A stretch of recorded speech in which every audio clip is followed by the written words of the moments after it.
Hello and welcome to the Bearded Tits podcast. I'm your host Jack Perks, and in today's podcast I'm interviewing Kate McCrae, aka Wildlife Kate, who is going to be talking about all the wildlife she gets in her garden and the network of cameras she set up. Her garden is incredible with the amount of technology and cameras she set up covering everything that enters her garden, so it's going to be fascinating. But first, let's hear the news.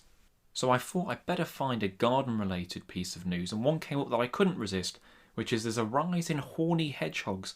And I don't mean that in the spiky way, I mean that they're just feeling a bit randy as well. So Michael Walker, who actually works for Knott's Wildlife Trust, and I know Michael, he did a interview with BBC News about why sightings of hedgehogs are on the rise. And there's a few theories. Less cars on the road at the minute means that there's less being squashed, which is obviously good. So that should help numbers of hedgehogs rise somewhat, because that's one of the main reasons hedgehogs are in decline. They get run over, unfortunately. With people gardening, it's a bit of a double-edged sword, as more people are around to see them, but there are also more people mowing, strimming and digging, so there's also more chance of hedgehogs getting potentially injured. So obviously if you're out gardening, be careful in the leaf piles and the bushes, because you don't want to harm any hedgehogs. Now, Project Splatter, what a horrific name for a project, but Project Splatter website showed between the end of March and the beginning of April 2020 that 140 roadkill sightings were recorded, whereas you compare that to 2019 at the same period, 381, so that's a big reduction. Now it could also be a result of fewer people on the roads to see and record these sightings, so you have to take the data for what it is, but it looks promising. It was possible that people were spotting hedgehogs more in their garden because the animals were coming out earlier as well, because it's quieter due to lockdown. We've also had a very warm start to the spring, which is going to be bringing them out earlier. So there's a few factors, but on the whole, more hedgehogs in our gardens, that can only be a good thing. Now, speaking of gardens, I spoke to Kate McCrae about her amazing wildlife garden, what she's got visiting her garden, and some of the ways that you can film wildlife in your garden as well. Well, Kate, thanks for joining me. It's my pleasure. Lovely. And I think what you're probably best known is all the garden, and you've got a pretty unique niche, I guess, because you've not only filmed in your garden, you've taken it to the next level in kind of surveillance for your garden. So what made you want to film wildlife on your doorstep? Well, I've always been pretty much obsessed with wildlife for as long as I can remember, but I actually grew up in southeast London, so it's not as if I've grown up sort of in the wilds of the countryside. So maybe that's why I became sort of obsessed with the garden, because that was my place to learn. And in fact, I started with birds. So as a child, I used to watch the birds on the bird table we had at home, and my dad has always been keen. So when I had my own garden, obviously that continued. And then some 10 years ago or so, I got my first Nest Box camera kit. And that's really what kick-started everything. So it all started with that little camera kit wired into an old TV I had in the kitchen, and I became obsessed. It's a slippery slope, really isn't it? I know. I know, and I love technology. I really love technology. So I suppose as the tech has moved on, I've carried on and just used that tech to help me get up close and personal with what's in my garden. Because they're quite affordable, aren't they? I know probably 10, 15 years ago, a Nest Cam box might have been quite a bulky, tricky thing now, but you can get them readily available online, and they're quite compact, aren't they now? Oh, they're fabulous. I mean, the technology is becoming more and more advanced and cheaper. And that's the incredible thing. You know, certainly during this period, I've been looking back through some of my old footage, and stuff I was really pleased with, like even 4 or 5 years ago, I'm thinking, oh my God, look at the quality of that. And now, like you say, for close on £100, you could buy the Nest Box, an HD camera inside, and all the cabling and everything you need to do to get it live, you know, coming into your computer, which is amazing. Is there one you'd recommend? Is there any kind of brand or any particular one if someone wanted to give it a go? There's 2 companies I use who both not only produce excellent kit, but also superb customer service, which I think is really important. And yes, you can buy much cheaper anywhere, online particularly, but I think it's worth saving up and spending that little bit of extra, knowing that you're getting a really quality kit and the backup behind it. And those companies are Garden Nature and Handycam. Both of those companies produce excellent kit at good quality prices with that family business type backup and support. So those are the two I recommend. Ah, brilliant. And obviously you've got this network of how many cameras have you got in your garden out of interest? How well set up is it? It changes. Yeah. At this time of the year, probably the max. I've probably got, I'm sitting at my computer now with them on 2 monitors. I've got about 12 running at the moment, that are actually wired up back into my computer system. Then I'm running a couple of other sort of experimental kits as well, which I'm live streaming. So I've probably got coming on 20 on and off at this time of the year, because obviously we've got nesting and all sorts. So yeah, a lot of cameras. That's pretty bonkers, isn't it? That's amazing. And you must have a favourite. There must be a species that you kind of look forward to. I mean, I guess you look forward to seeing all of them, but is there one that kind of trumps the rest? I don't know. It's really hard, because people often ask me, well, what's your favourite bird? What's your favourite thing to film or photograph? And I absolutely can quite honestly say I love it all. It's really hard. Obviously, I love the seasonal stuff, because some cameras I'm looking at 24/7 all year round. So the cameras that are on my live bird feeders, for example, I feed the birds all through the year, and I get the same pleasure throughout the year by watching those. And there's obviously the species vary slightly, but on the whole, sort of 80% of the birds you see on my feeders, you'll see all year round. But then once we get to the spring, obviously I start to look forward to having cameras inside nest boxes. And I've got one box on an oak tree up my garden, and you can never guarantee with wildlife, but if I had to put money on it, it would be that box, because for every year for probably the last 7 years, blue tits have nested in it. Now, I can't believe it's the same pair, but I would presume it's a combination of location. It isn't the combination of the box, because it's a new one each, well, not each year, but many years. But I've fine-tuned the camera setup, so I always look forward to that. And I've got a female incubating 9 eggs at the moment that are due to hatch at the beginning of May. And I've watched this cycle over and over again, and every year I look forward to it. So that's going to be a cracking one. And that one's live streaming as well. Did I see as well you've got a rather tame robin in your garden? Yes, that's been a big bonus of lockdown. As you can imagine, I'm a pretty busy woman. I'm all over the place. I've got projects here, there and everywhere. And the one thing I actually don't spend enough of is just sitting and enjoying my garden, because the time I'm at home, I'm always setting up cameras, whizzing around, tidying up the garden, setting up new bits and pieces. And what I very rarely do is just sit down with a cup of tea and enjoy it. And I've actually had probably, I don't feel I've had more time now, but I've spent more time in my own garden. So yeah, this robin started, appearing, coming up really close. So I thought, now might be a good time. And it'll come really close pretty early on. So I did actually purchase some live mealworms, and that's been the absolute thing that's brought him in close. But now I can't go up the garden without him landing 20, 30 centimetres from me. And if I ignore him, he flies right past my face. Come on, get the food out. You've got a needy robin. I have. They've realised that I'm a good source of food, and he's feeding, or she. It's very hard to tell with robins, because he's now taking these mealworms off. But we'll come and take them right out of my hand now, which gives me fantastic chances to film it only on my iPhone. I might add. No, that's brilliant.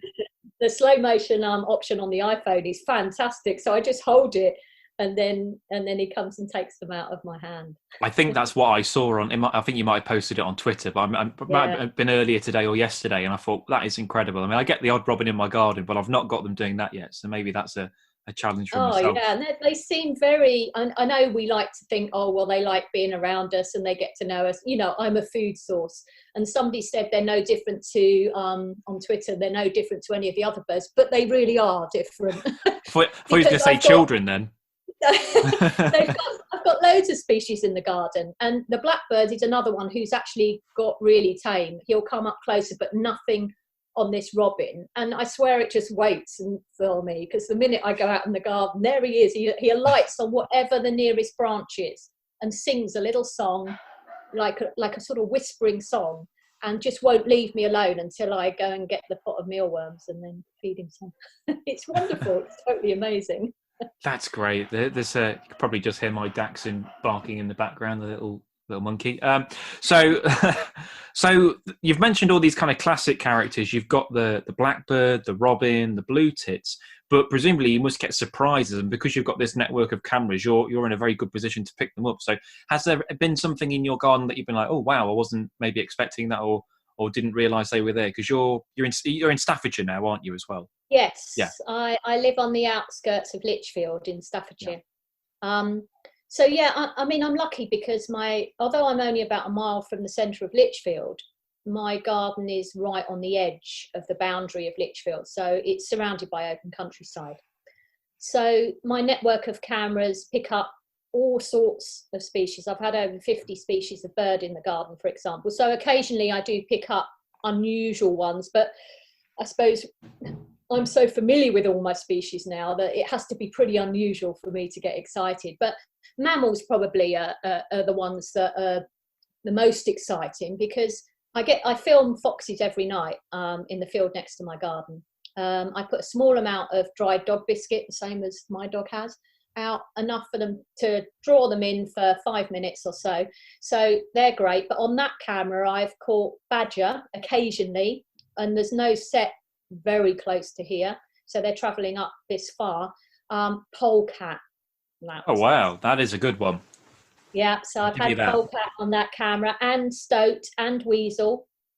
So those more elusive mammals that you would be very unlikely to see out in broad daylight. And the polecat I've filmed in daylight, only like brief glances, but that's a fantastic one to get. And also my small mammal box. Oh my goodness. I think this year's been fantastic for mammals. There's been a lot more around on my cameras, small mammals. And I'm now getting 2 different common shrews visiting this box daily. It's a bit sad when you can actually recognise individuals. But that's a great one, because shrews are something you very rarely see a good view of in the wild. And actually, they're notoriously difficult to film. And they're visiting this mammal box, like at the moment. I've just been watching the common shrew and just uploading some videos now. Amazing. Are shrews the ones where you can hear them? They do very low level clicks. Yeah. It's quite a loud sort of blast of noise sometimes, especially if they come into the box and there's another mammal already in there. Because I regularly get wood mice and bank voles in there, and they're not very tolerant. But yeah, fantastic. And they're meant to be sort of an insectivorous creature, but it's coming in and eating all sorts. It loves the little tiny suet pellets that I put in there that are designed for the birds. Very high energy. Yeah. Shrews are like they're on fast forward all the time. They need a huge amount of food. Yeah, I've seen water shrews, which I think are a little bit bigger. But I know that, they got to eat like their equivalent in weight or something ridiculous. They have to eat a lot just to keep going, don't they? Yeah, I mean, unbelievably, I've even filmed water shrew in this mammal box. Not this year, I hasten to add. In your garden? Yeah. But, it's actually just opposite my house. I've got where my garage is opposite my my cottage. I'm looking now, and there's a common shrew in there right now. But yeah, in quite damp undergrowth. There's no immediate water supply near me, but they will live in just damp undergrowth as well as in streams. So yeah, I even filmed. I got fantastic footage. When I first saw it, I was like, "What is that?" just not really familiar. And it was a species I wasn't expecting. But sadly, they haven't got to this bit. But where I've got it now is a little bit more of a dry environment, so unlikely to get them in this box. Yeah, that's the great thing, though, isn't it? That you do get these surprises. So I think that's always nice when you get something like, oh, where's that come from? And Yeah. as well as your garden work, you also manage a slightly larger reserve, don't you? Yeah. There's a 7-acre. It's actually a private garden on the edges of in Worcestershire. A beautiful 7-acre site that runs down onto the River Severn. So I help manage that for wildlife. So installed, I've lost count how many cameras there. We probably have 20 to 30 cameras there. Running on a very similar system to the one I have at home. So they're all wired back into a central computer system that runs a piece of software that's effectively CCTV. So it's monitoring all the cameras 24/7 and recording whenever it detects any kind of movement. I can then look back at any of the playback on any of those cameras. Whenever there's a movement, there's a little blip on a timeline, and I can go back and have a look. So you can imagine the more cameras you have, the more footage you have to look through. And obviously I can't go down to UView at the moment. So luckily, in a way, the tawny owl didn't nest in our box this year, because usually what I'm doing at this time of the year is lifting loads of footage of tawny and tawny owlets. But she didn't nest in there this year, so that would have been torture. So it's worked out all right for you. But yeah, it's a wonderful site, and I'm so missing going there, because it provides me with a whole different landscape to further develop the kind of work and techniques. And I'm very experimental as well. I love doing stuff that's a bit out of the box or a bit different. That's great. I mean, it's kind of nice to have somewhere to tinker around with and experiment. And obviously, there's going to be wildlife there that perhaps you're not going to get. I think you sent footage of otters to me before, and obviously you're unlikely to get that in your garden in Lichfield, I would assume. Well, yeah, I don't have any water source here yet. You backs onto the River Severn, so and it's a much bigger site, and the owners are amazing. They're really keen, and they've supported me on some bigger and more crazy projects. Like I built a badger set, and I've got cameras inside that. The end of last summer, I built an otter hole with 2 cameras inside, and then we had a whole winter of flooding. So the cameras were taken out within weeks of me finishing it. And of course, they haven't gone back in now, because the floodwaters didn't subside till about a month before all of this started. So yeah. So that's going to be a project for later this year, hopefully. But all the holt is built, all the infrastructure is there. I might need to redo a bit of wiring after water damage, but yeah, it's given me it's changed really my life in that, because it's given me a chance to do some pretty incredible stuff. Yeah, no, it's a phenomenal project to undertake. And in a previous life, you were a teacher. But you've tried to bring some of that back and bring nature into the classroom, haven't you? Yeah, absolutely. Really not a previous life, because I still teach. Oh, do you? Sorry, Kate. I didn't know if you still taught or not. Okay, then. Well, I still cram that in my busy weeks. All right. In your current life. I teach 2 days a week still at a very large Nuneaton junior school, over 500 pupils. But I'm in charge of outdoor learning. So yes, I'm a qualified teacher. I've taught in the primary sector for over 30 years, and I'm in the very enviable position of being paid as a qualified teacher, but with no class commitment. So I'm actually in charge of all the school grounds. So we've developed a huge amount in the school grounds, and then basically providing opportunities for staff and pupils to take their learning outside, which is incredibly valuable. And I think all schools, sadly, don't have the funds to enable someone like me to be employed. But by having someone who specifically that's their role in school means that it's much more likely to happen. And it's just a joy.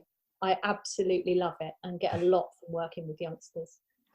So do you think there should be more kind of nature taught in the classroom? And I remember a little bit in, food webs and things like that when I was at school, but that was about the extent of it. I mean, I don't remember, certainly not much about British wildlife, but it'd be great to see more of that taught in schools. Oh, absolutely. But it isn't just actually teaching children about British wildlife as such. It's taking any learning outside. So it could be that you're doing your maths work, for example, and instead of measuring on a worksheet, you're doing some measuring outside. I did a load of maths work with children with leaves and fir cones and twigs and all sorts of things. When you're doing descriptive and imaginative writing, why not go and sit in the Bluebell Woods? We're lucky enough, Michael Drayton, to have Hartshill Hayes within a 5-minute walk from school. You go and sit kids in there and ask them to write imaginatively, and you'll get a hell of a lot better quality writing than you will just by sitting in a classroom. And I think the more you take children outside, the more they come to love and appreciate how it makes them feel being outside. And from that becomes hopefully a love of being outdoors. And yeah, obviously I can't help but instill my enthusiasm for natural history on children. And at that age, they're just like little sponges. And I think if definitely. you get them excited and interested within the primary years, even if they may switch off for a little bit in secondary, by the time they get older, they soon come back. So it's a really precious time to spend with youngsters and sharing my love and enthusiasm of the natural world with them. Yeah, you've got to install that kind of interest early on, I think, haven't you? Yeah. And, increasingly, as we all know, children are spending more and more time inside and on phones and tablets and games. But, I keep saying use that technology to help them engage outside. Because if I as a child had access to a tenth of what these kids have got now, the amount of stuff you can do with filming and apps and ID and and all the technology you're seeing with my cameras, kids love it. And trail cameras is another one. I use trail cameras a lot in the school grounds. We videoed badgers and foxes, buzzards, all sorts. They can't wait to get that SD card out and check it out. So it's incredible. It's incredible. That's brilliant. And I'm going to end on this last question. So if other people are inspired by the sort of stuff that you do, where's the best place to start if they're going to try and film wildlife in their garden? Well, I think I would definitely say a nest box camera kit. Now, the thing is with these nest box camera kits, it doesn't just have to stay in the nest box. And that's what really kick-started me. I started with that nest box. But once the season was over, end of May, beginning of June, it seemed a real shame that camera was just sitting in looking at an empty nest box for most of the year. So most of the kits you can buy now, you can actually take that little camera out. And whereas it's not suitable for filming like general wildlife, because it's designed to film in a very small space, what I did was take that camera out, make a little box, put some seed in that little box, and that's how my mammal boxes started. And they've evolved massively over the last few years. And in fact, it was the mammal box, ironically, that first got Springwatch interested. And I've done lots of bits and pieces with Springwatch since. But it was actually that little mammal box. And that was a simple nest box camera kit with the camera taken out and put inside a little box with 2 little entrances out in my hedge. And I was using the same kit. Or you can put it on a bird feeder, all sorts. So don't just think it's only for a nest box. Make sure you buy the kind of kit like Garden Nature and Handycam do, where that little camera, as long as it's water protected, can be put in a different container and start attracting different wildlife in. Well, it makes a lot of sense. And I have to admit, until you just said that, that's not something I'd even thought to do. So, why only use it for a couple of months in the spring when there's all kinds of uses for the rest of the year? So that's a really good tip to try out. And I guess as well, you've got things like trail cams and things like that you can put up in your garden and see what's lurking about. Oh, I can't imagine life without trail cameras now. I've got them all over the place. So on my hourly walk that I do, well, I tend to either run or walk very early in the morning. once a week I do the rounds and collect up all the cards from my trail cams and reset them as I go round. So that's just in my locality. But realistically, that's what I've been doing for the last decade or so. I'm very much focused in my garden and what's right on my own patch, which is why I think, in a way, a lot of what I've done has become so popular, because it's not out of the realms of anybody doing it. You know, I'm entirely self-taught. I'm not, you know, a wildlife filmmaker, professionally trained. I'm just a keen enthusiast, and have made the most of the amazing wildlife network of people who've helped me along the way. You know, if I'm not sure about something, or I'd like some help with something, invariably there's somebody out there in Twitter sphere or on the internet somewhere. And like how we met, you know, I've met some incredible people via the internet, with similar love and passion for the natural world. I think that's the great thing about your gardens, isn't it? That it is accessible, and that anyone can do work. You know, maybe you can't walk so well, or you've got limitations or whatever. Anyone can get in their garden and explore the wildlife there through the technology that you mentioned with nest cams and trail cams and whatnot. Yeah, and so even if you haven't got a garden, I mean, I've got window feeders. You can put a nest box on a wall outside a window and have it wired back into your computer.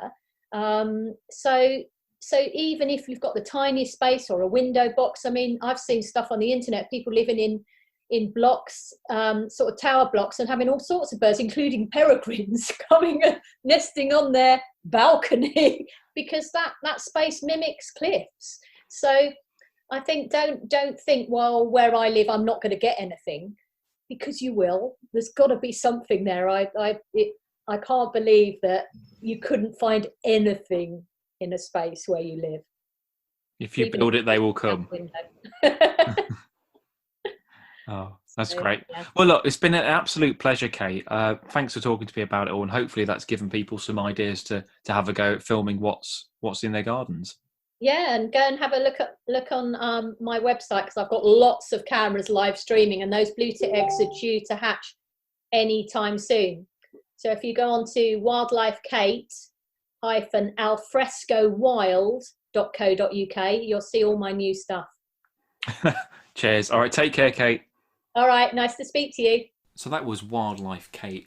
I think it's absolutely incredible the amount of wildlife she's attracted and filmed in her garden. So if you've not already, definitely give Wildlife Kate a Google, have a look at her website, check out some of the stuff she's done. It's absolutely fantastic. That brings me on to Nature Reserve of the Week. And I got to thinking, well, how about my own garden? Now, obviously, most of you aren't going to be able to visit this one, but I'm going to tell you a little bit about the wildlife in my garden and maybe give you some ideas as well. So where I currently live, there are 3 ponds. I've got a main pond. This is predominantly for just general wildlife. It's where the dragonflies are. I've got some fish in my pond. I've got crucians, tench, and 9-spine sticklebacks. A lot of people say you can't have fish in wildlife ponds. I've not had any problems with those fish. I think if your pond's big enough and you've got non-aggressive species, then there's no reason why you can't have fish in your pond. It largely comes down to, is there enough hidey areas? If you've got a very open pond, then the fish are going to eat everything because they can spot it and catch it. If you've got a kind of densely weeded pond, then the invertebrates have got a much better chance of getting away. And that's what my pond is. It's pretty thick weed, and I've got a mixture of milfoil, I've got some curly pondweed, these kind of great leafy oxygenators, water forget-me-not, great for newts to lay their eggs on. That's a really good one. I've got some water mint, marsh marigolds, I've got some lilies, so a mixture of plants. And for your pond, the more variety, the better. The different plants are going to attract different wildlife which have specialisms in them. So that's what you want for your pond. I've also got a kind of shallow area, and then it deepens off a little bit. Got some rocks in there and shelves. So it's a pretty, simple wildlife pond, but it works pretty well. I get smooth newts, palmate newts, common frogs, dragonflies, all kinds of stuff in there. So I'm really, really, really happy with that. My other 2 ponds, one of them is a fish pond, and I've got some golden tench, some grass carp, and some rudd in there. And then I've got my stickleback pond, and that has 3-spine sticklebacks in it. Now, the reason I don't have 3-spine sticklebacks in my main pond is they're incredibly aggressive predators, despite being small, and they will eat the tadpoles and things. So I would recommend that if you've got a small wildlife pond, don't put 3-spine sticklebacks in it. 9 spines are okay, but not 3 spines. It's better to have their own dedicated pond because they're amazing animals to watch. So I would recommend having them, but put them in their own pond. If you've got a large pond, they might be all right, but in small ponds, I wouldn't recommend 3-spine sticklebacks. I've then got some bug hotels around the garden for things like minor bees and different invertebrates to kind of hide in there. I've got one large tree, I've got a big conifer, and there's magpies, there's wood pigeons nesting in there, and I love having trees in my garden. So it's a focal point because there aren't really any of the trees where I live. It's a relatively built-up urban area, so birds kind of flock to that one conifer. I've got a couple of bird boxes. I've got a robin box at the back of my garden. Nothing in it this year, but I have got some great tits on my back fence, and there's some nesting in there, and as well as other birds kind of just in the bushes like blackbirds and stuff like that. I've got lots of lavender on the floor. This creates a relatively thick blanket, and obviously in the summer you get lots of nectar off lavender. And I've also got wild geraniums, which are one of my favourite plants just because they flower themselves in around about May time, but also they create a really thick, dense moisture layer beneath the soil, beneath the foliage, and this is perfect for invertebrates. It's really good for the amphibians to hide away in the day, particularly in the warm weather, and in the winter somewhere for them to hibernate. So that's a great plant to have dense mats of that in there as well. Thinking of amphibians again, I've also got a rockery, and that's got some heather in there, another kind of plant that releases lots of nectar. And I've also got a hibernaculum, which I specifically built for amphibians to hibernate in. And all that is a hole in the ground, and I've just shoved loads of dead and rotting wood, and then I've put a little mat over the top of that, as well as wood piles and things like that. So these are all really simple things you can do. At the minute we've got lots of time, so why not turn your garden into a mini wildlife paradise and follow in Kate's example, get some cameras out there and see what you can film in there. Really enjoyed talking to Kate. She's obviously very knowledgeable on filming these wildlife, and she's seen lots and lots of incredible stuff over the years. Hope you've enjoyed today's podcast. This has been the Bearded Tits podcast. I've been your host, Jack Perks, and I will catch you next time. Cheers.